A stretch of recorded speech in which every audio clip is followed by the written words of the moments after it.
Welcome, friends of the Greasy Shop Rag. Today we're going to take a look at a Poulan P3314 chainsaw. Customer complaint is that it hasn't run in a while and he can't get it going. So, as with all our repairs, the first thing we do is look in the fuel tank. And in this case, take a clean funnel and dump the tank out and we'll see what we got in there. I mean, the mix looks alright. If I put a light down in the bottom of the funnel, I don't see any water sitting down on the bottom. That's a good thing. You know, we're going to look in the tank and see if there's any debris. And then we'll fish that fuel filter out of there and take a look at it.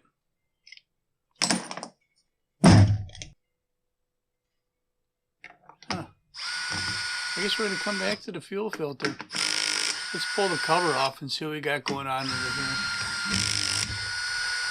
I hate it when I break my routine. It screws up these videos. Alright, so we have an air filter that looks, I mean, basically what I would call disgusting. If we put a light behind it, you can see there's areas where the light shines through, and there's areas where the light doesn't shine through. So, what do you think, we were about 50% plugged there? You know, how good can that be, really? It's equivalent to having the choke halfway on. Let's look inside the cylinder and see if it's even worth proceeding with a repair on this, because if it's scored inside here, we're going to stop right now. Now, what I'm seeing is evidence of old fuel, which doesn't surprise me because, you know, a box store grade of chainsaw is usually purchased by a person who has an immediate need for one, hasn't needed it prior, and probably won't need it again real soon. So they don't get used that often, and they sit with fuel in them. You see all these brown stains in here? That's typically evidence of old fuel. So looking inside the cylinder a little closer, let me get this thing kind of propped up here so we get a better look. Hang on a minute. A lot of monkey business going on. There we go. You notice how the piston rings are not wiping that clean. We'll get a little bit better shot here.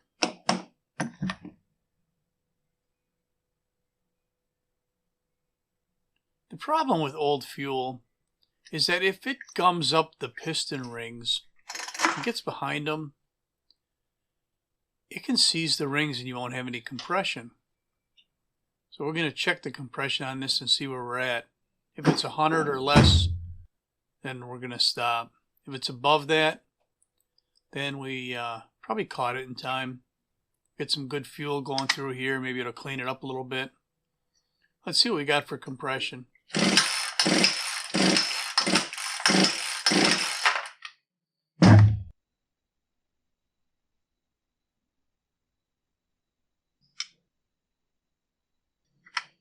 Buck and a half. 150 pounds of compression is good. How about the spark plug? It looks like we have a non-resistor spark plug in here. And we're going to replace it with a NGK BPMR 7A resistor type spark plug. We'll get that torqued down to spec. 1 ugga-dugga, 2 ugga-dugga, 3 ugga-dugga, and a half. I guess that's spec. Alright, now we'll fish out that fuel filter. Now, on a lot of these Poulans, they use the type of fuel line that kind of had a liner in it. The liner is clear. The outer casing of the line is going to be the dark brown thing you see. But if you look really close, you might be able to tell that the filter is hooked to the liner, but the liner is pulled out of the casing. And the filter can twist on there, and the liner can get choked off and you're not getting any good fuel flow. Problem is you can't just stick a filter on there because typically it'll push that liner, and you just have to replace the whole fuel line. So that's what we're going to do here. We also want to pull the carburetor off and take a look inside because he did say it hasn't run in quite a while. So there's 2 nuts on here. The 8mm socket is what you need for that. And then 1 screw, probably a T20 or 25. Now we got the air filter holder out of the way. And we're going to remove the throttle linkage and the choke lever. Choke lever is the blue one.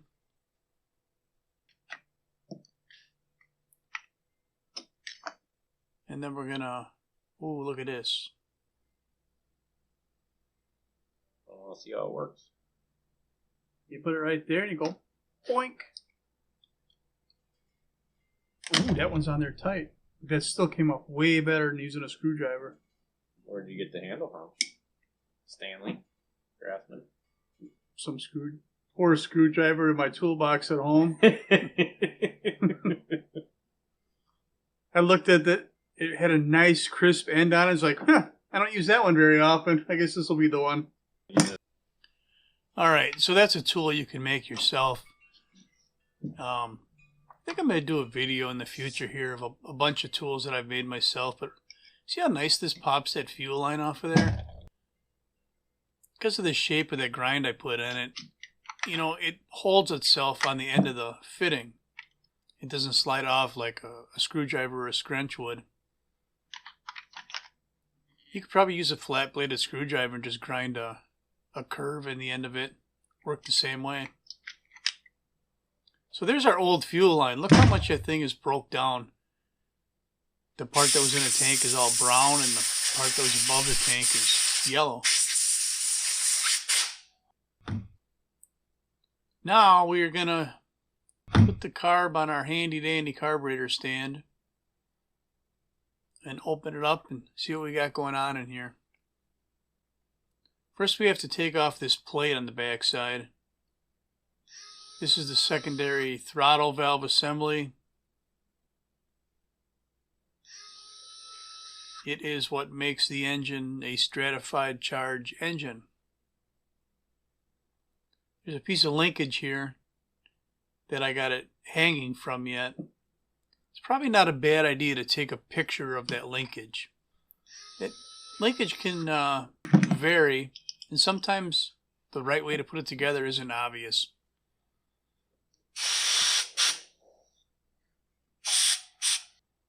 So our micro screen, that's what I just blew the fuel out of there.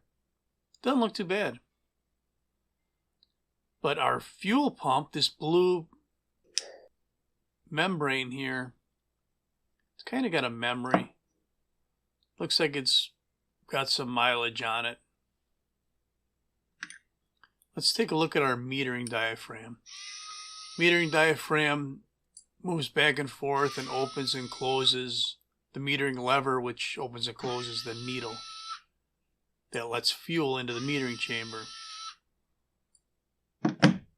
So if this thing isn't pliable, then you can run into problems with the amount of fuel that's getting into the metering chamber. And in this case, I'm sure it's the original one.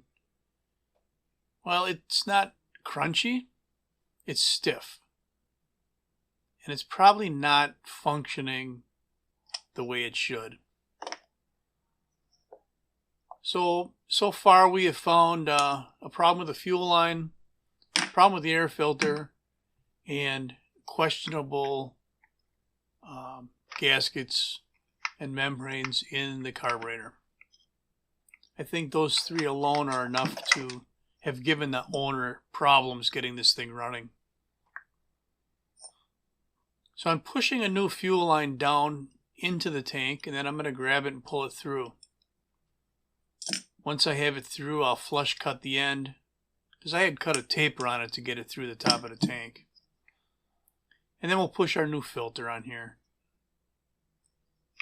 That filter is a part number 5300 95646. We got that in place. Now we're going to take a look at replacing the gaskets in the carburetor.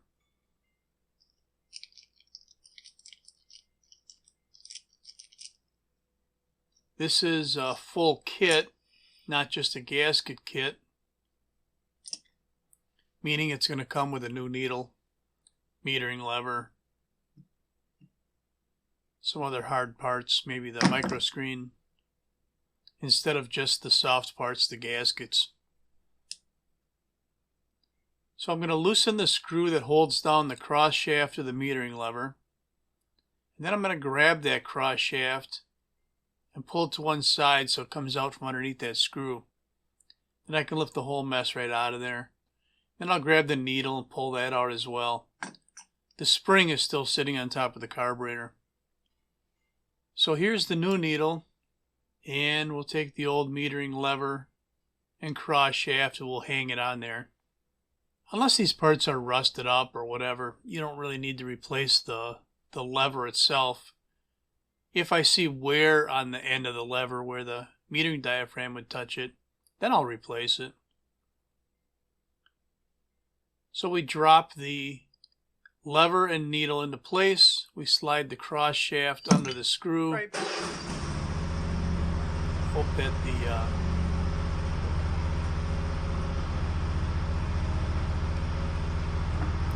well, if you can hear me, I was going to say we hope that the spring stayed in place. You want to double check that.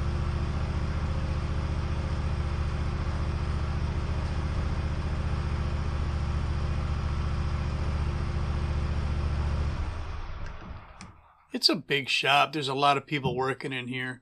I do my best to filter out the background noise, but yeah, sometimes you can't get it all out. So I'm being Mr. Fumble Fingers here. Finally got that screw to stick. We got our metering diaphragm in place. Here's our micro screen. I'm going to toss that to the side and just put a new one in. Again, this isn't totally necessary, but sometimes there's a little bit of a scum that builds up in them screens, and if you don't look real close, you might not see it. So you'll notice that our kit came with a brown fuel pump diaphragm, which is fine because the brown ones are actually better than the blue ones. They're more durable, they pump more fuel. This is the worst part about redoing a carburetor, refreshing a carb, is when this gasket sticks to the fuel pump plate. I just hate it. It probably takes, another 5 minutes to decently scrape that gasket off of there. But we must have got it because I'm putting it back together. Single screw holds this in place.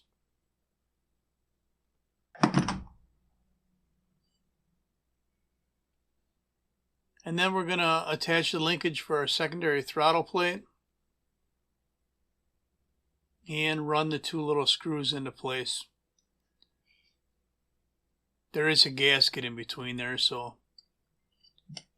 be mindful of that.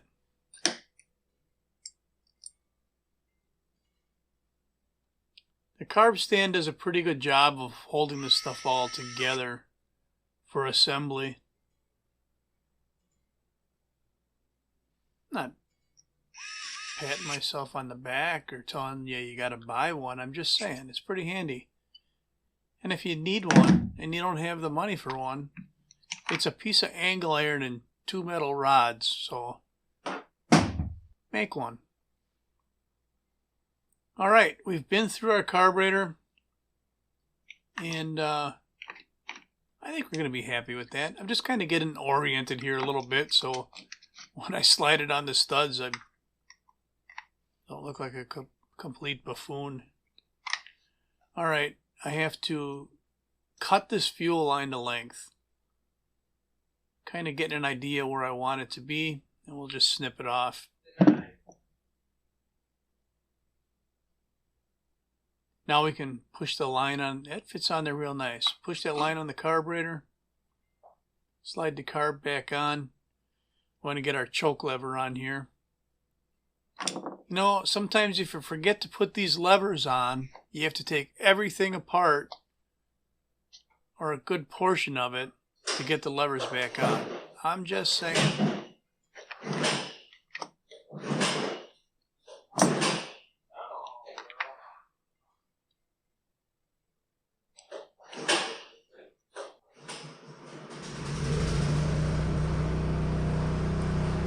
So we're kind of getting everything lined up in place here with the choke lever. It's kind of loud in the shop right now. We'll run this screw in.